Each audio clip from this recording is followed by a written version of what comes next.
This video tutorial I will explain SQL ALL Operator. Here you can see the syntax of ALL Operator.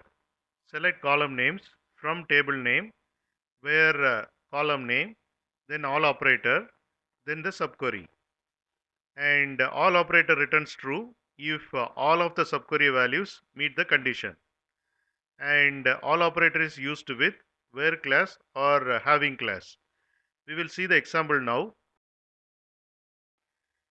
Here you can see employee table. It has 6 records. Here you can see address table. It has 6 records. Employee table and address tables are linked using employee ID. Employee ID is a foreign key in address table and a primary key in employee table. And here you can see the query which uses all operator. Select employee name from employee, where employee ID equal to all operator, then the subquery. The subquery is select employee ID from address, where city equal to Tokyo.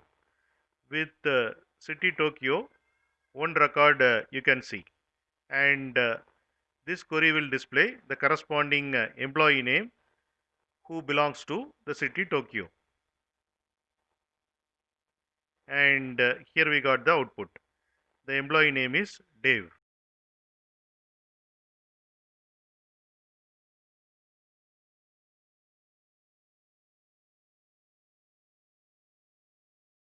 You can get Java source code link from the description of the video.